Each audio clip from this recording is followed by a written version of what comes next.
जय हिंद everyone, welcome you all to Force Defence Academy. आप सभी ने सुना होगा कि एसएसबी की प्रोसेस में कुछ चेंज आया है। उसकी कई सारी वीडियोस अपलोड हो चुके हैं यूट्यूब पे, क्योंकि ज्वाइन इंडियन आर्मी की वेबसाइट पे एक वीडियो अपलोड होता है जिसमें हमारा जो अभी स्क्रीनिंग प्रोसेस होता था, जो स्टेज 1 होता है। देखिए एसएसबी में 2 स्टेज होते हैं, स्टेज 1 एंड स्टेज 2, मतलब फेज 1 एंड फेज 2। फेज 1 में हमारे 2 टेस्ट होते थे जिसको हम स्क्रीनिंग टेस्ट कहते हैं, जिसमें OIR और पीपीडीटी होता है। तो उसी में कुछ ट्रांसफॉर्मेशन लाने की बात की, मतलब उसको थोड़ा सा चेंज करने की बात की है, और उसी के बारे में आज हम बात करने वाले हैं कि क्या चेंज आने वाला है, कैसा चेंज आने वाला है, क्या अभी रिसेंट एसएसबी में वो चेंज आएगा या नहीं आएगा। तो देखिए अभी क्या हुआ है, अभी तक जो हमारे टेस्ट होते थे पीपीडीटी और OR, उसमें क्या होता है कि पीपीडीटी मतलब बच्चे देखते हैं, उसमें पिक्चर का परसेप्शन करते हैं, उसके बाद अकॉर्डिंगली स्टोरी लिखते हैं, और उसका असेसमेंट ह्यूमन के द्वारा किया जाता है। ह्यूमन मतलब जो भी असेसर्स रहते हैं, ऑफिसर्स रहते हैं। अब उसमें हो सकता है कुछ मिस्टेक हो जाए, समटाइम्स परसेप्शन सही भी हो लेकिन वो गलत एनालाइज कर ले, मतलब उनका गलत नहीं बता रही मैं, बट अलग अलग वहां पे ह्यूमन एरर आने के चांसेस है। और हो सकता है कि आप बहुत सारी क्वालिटीज में अच्छे हो, लेकिन हो सकता है वहां पीपीडीटी में आप अच्छा परफॉर्मेंस नहीं दे पाए, या फिर OIR में कोई कुछ प्रॉब्लम आ जाए, क्योंकि कई बार जो फिजिकल कॉपी रहती है उसमें आंसर स्टिक रहते हैं, ऐसे कई सारी प्रॉब्लम्स रहती है। तो उन्हीं प्रॉब्लम्स को खत्म करने के लिए यहाँ पे इंट्रोड्यूस किया है कंप्यूटर सिलेक्शन टेस्ट, मतलब कंप्यूटर सिलेक्शन सिस्टम, जहां पे आपका जो स्टेज 1 है वो कंप्यूटर द्वारा किया जाएगा। कैसे किया जाएगा उसका मैं बताने वाली हूँ कि कैसे कैसे कौन कौन से टेस्ट होंगे। देखिए इसके अंदर 2 पार्ट्स रहेंगे, जैसे अभी भी था पीपीडीटी OIR, इसमें भी 2 पार्ट्स रहेंगे। पहला है कंप्यूटराइज्ड स्टेज 1 सिलेक्शन सिस्टम, जिसके अंदर आपकी कॉग्निटिव एबिलिटीज चेक की जाएगी। कॉग्निटिव एबिलिटीज मतलब कि आपकी तर्क वितर्क लगाने वाली क्षमता, मतलब आप कितना विजुअलाइज कर सकते हैं चीजों को, लाइक मैप रीडिंग हो गया, आपका विजुअलाइजेशन हो गया, इमेज फॉर्मेशन हो गया, साउंड सुन के आप किस तरीके से काम कर सकते हैं, मतलब आपका बिल्कुल एक्टिव माइंडसेट, आपका हर तरीके से आपका माइंड चेक करना। ठीक है, उसके बाद आपका objective personality assessment measure OPAM, ये सेकंड टेस्ट है। इसके अंदर आपकी जो 15 OLQs है, आपको 15 OLQs पता होंगे अगर आप एसएसबी की प्रिपरेशन कर रहे हो, तो वो 15 OLQs यहाँ पे टेस्ट किए जाएंगे। लाइक आपका इफेक्टिव इंटेलिजेंस कैसा है, आपका स्टेमिना कैसा है, आपका कोऑपरेशन कैसा है, ऐसे कई सारी चीजें यहाँ पे चेक की जाएगी। यहाँ पे कंप्यूटराइज टेस्ट होगा, लाइक हर स्टूडेंट मतलब हर एस्पिरेंट का क्या रहेगा, यहाँ पे पर्टिकुलर कंप्यूटर रहेगा, उसके अंदर टेस्ट होगा।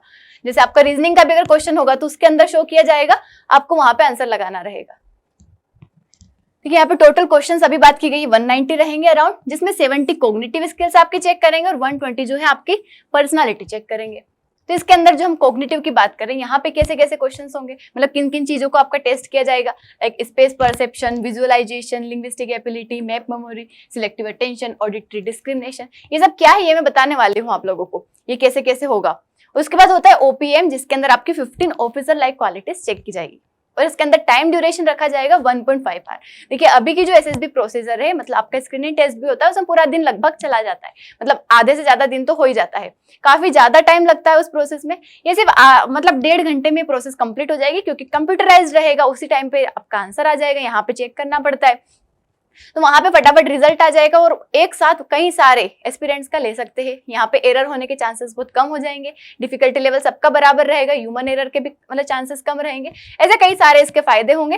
मतलब जो भी होगा यहाँ पे सभी के हित में ही होगा। और देखो ये प्रोसेस अगर इंट्रोड्यूस की जा रही है तो पहले इसके पीछे काफी ज्यादा रिसर्च हुई होगी, काफी ज्यादा इसके टेस्ट हुए होंगे, अभी भी चल रहे हैं, मतलब साउथ में इसके टेस्ट जो है वो करना स्टार्ट कर दिया है कि बच्चों पे इसका टेस्ट स्टार्ट कर दो। तो ऐसे ही इसके पहले भी इसके ऊपर रिसर्च किया होगा, मतलब ऐसा नहीं कि आज आया है तो अभी अभी सोचा होगा उन्होंने, इसके पीछे मतलब 1-2 साल पहले से सब चल रहा होगा, उसका पूरा टेस्ट बनाया गया होगा, काफी टेस्ट किए गए होंगे, उसके बाद इस प्रोसेस को इंट्रोड्यूस किया है। तो अभी एग्जैक्ट तो इम्प्लीमेंट नहीं होगा, बट आने वाले टाइम पे हम देखेंगे। देखिए मैप मेमोरी, हमने इसके अंदर जो क्वालिटीज की बात करी, कौन कौन सी चेक की जाएगी।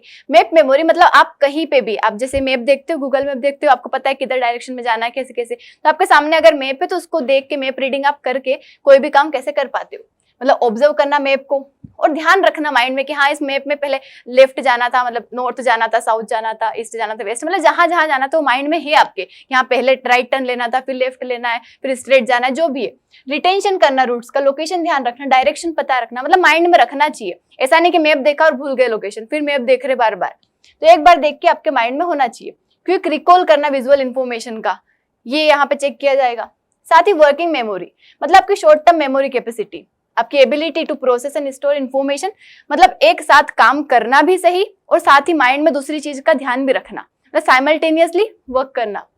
वर्किंग मेमोरी, मेंटल फ्लेक्सिबिलिटी, साथ ही सिलेक्टिव अटेंशन, मतलब ये करता है कि यहाँ पे आपके सामने बहुत सारे डिस्ट्रैक्शन है, फिर भी आपका काम अपने काम पे ही फोकस करना है कि आपका ध्यान अपने काम से नहीं हट रहा है, तो वो यहाँ पे चेक किया जाएगा। Ability to filter important information, मतलब कई सारे इन्फॉर्मेशन में से जो इंपॉर्टेंट है उसको फिल्टर करना। कंसंट्रेशन लेवल आपका चेक किया जाएगा।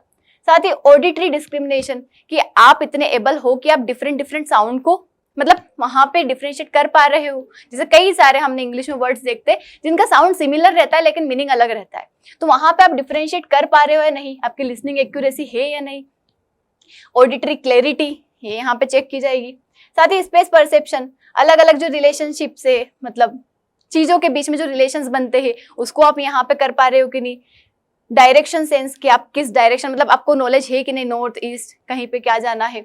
पोजीशन एंड ओरिएंटेशन स्किल, मतलब किस चीज को कहाँ पे पर्टिकुलर फिट करना है। उसके साथ ही आपका विजुअलाइजेशन, माना आपको किसी ने कहा है कि आपके हाथ में एक पेपर है, ठीक है, उसके आपने राइट एंड पे आपने एक सर्कल जैसा कट कर दिया है, अब आपने उस पेपर को फोल्ड कर दिया, मतलब पहले फोल्ड था राइट में, आपने सर्कल जैसा कट कर दिया है, अब वो पेपर ओपन होगा तो बताओ वो कैसा दिखेगा। मतलब ऐसी कुछ स्किल्स जिसको आप माइंड में विजुअलाइज करके आप इमेज बना सको, आप सोच सको, ऐसी एबिलिटीज यहाँ चेक की जाएगी। विजुअलाइजेशन होगी आपके mental images, shapes and pattern को समझना, यही वाला जो अभी बताया था आपको कि कैसा शेप बनेगा। मानो एक सर्कुलर आपके पास पेपर है, उसको आपने 6 टाइम्स ऐसे फोल्ड किया, फिर आपने कोई डिजाइन बना के कट किया, तब ओपन करोगे तो कैसा दिखेगा वो, इस टाइप से इमेजिनेशन आपकी स्किल्स यहाँ पे चेक की जाएगी। साथ ही फॉर्म परसेप्शन, जो अलग अलग पैटर्न्स होते हैं, शेप होते हैं, उसको मतलब यहाँ पे आइडेंटिफाई करना। जैसे रीजनिंग में होता है ना, कोई पर्टिकुलर पैटर्न को फॉलो करता है, फिर नेक्स्ट उसके अकॉर्डिंग ही आने वाली चीज आती है, तो ऐसा कौन सा पैटर्न है। छोटे छोटे जो डिफरेंसेस होते हैं उसको डिटेक्ट करना, अटेंशन देना बिल्कुल बारीक डिटेल के ऊपर। साथ ही परसेप्चुअल स्पीड, मतलब विजुअल डिफरेंस, आप जैसे 2 इमेज देख रहे हो, उसके अंदर क्या दोनों में डिफरेंस है, आप फटाफट जान पा रहे हो या नहीं।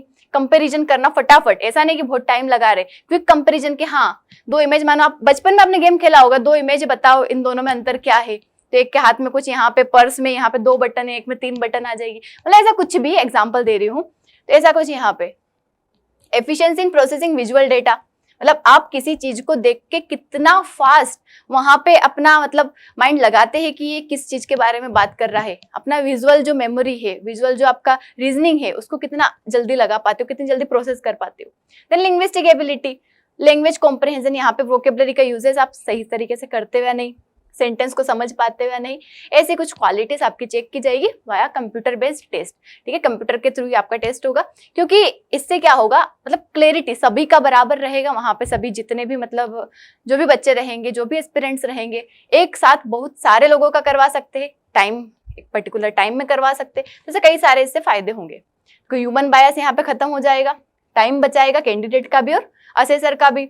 रिलायबल है क्योंकि साइंटिफिकली डिजाइन टेस्ट है, ऐसा नहीं कि अभी रैंडमली बना दिया है। Handles a large number of candidates को एक साथ ही हैंडल कर सकता है, तो इसीलिए इसको बनाया गया है।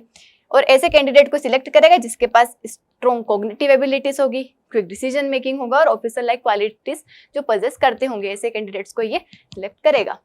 यही हमने जिसके बारे में बात करी, ये आने वाले टाइम पे आ जाएगा। मतलब कब आप मतलब इसके लिए इसकी प्रैक्टिस कर सकते हो, जब आप कंसिस्टेंट प्रैक्टिस करते हो, आपका माइंड एजाइल रहता है, स्पीड एंड एक्यूरेसी है आपने, मतलब ऐसा नहीं है कि हमें बहुत ज्यादा टाइम लगाना है किसी चीज में, आपका माइंड बिल्कुल स्टक है, आप सोच ही नहीं पा रहे हो, तो उस चीज को आपको क्या करना है, कॉप करना है और इन एबिलिटीज को डेवलप करना है। तो अब क्वेश्चन आता है कि इसका इंप्लीमेंटेशन क्या अभी से हो जाएगा। देखिए अभी रिसेंट एसएसबी में तो नहीं होगा, बट आने वाले जब भी एसएसबी में होगा उसका पहले से नोटिफिकेशन आ जाएगा, आपको पता चल जाएगा कि कब होने वाला है। तो अभी एग्जैक्ट नहीं आया कि किस एसएसबी से स्टार्ट होगा, क्योंकि देखिए ये कंप्यूटर्स मतलब सारी चीजें हर एसएसबी में अवेल करवाना, एफएसबी में अवेल करवाना, उसका मतलब ऐसा इंफ्रास्ट्रक्चर बनाना, सारी चीजों की अवेलेबिलिटी होगी, उसके बाद ही वहां पे भी स्टार्ट होगा। तो आने वाले टाइम पे हम देखते हैं, बट आपको माइंड से प्रिपेयर रहना है कि ऐसी चीजें भी आने वाले टाइम पे होने वाली है। बट अभी जो एसएसबी की प्रिपरेशन चल रही है, अगर आप अभी तैयारी करना चाहते, जो भी हमारा पीपीडीटी, ओआईआर और जो भी हमारा अभी सिस्टम चल रहा है, तो उसके लिए हमारा बैच स्टार्ट होने वाला है, नेक्स्ट बैच अप्रैल 15 से। इसके लिए कॉन्टेक्ट करना है गिवन नंबर पर, अपना रजिस्ट्रेशन करवाना है और फटाफट एसएसबी की तैयारी कर लेना है, कि आने वाले टाइम पे पता नहीं कौन से टेस्ट आने वाले हैं, जो अभी है उसकी तो हम अच्छे से तैयारी करके चले। That's all for today, thank you so much, जय हिंद।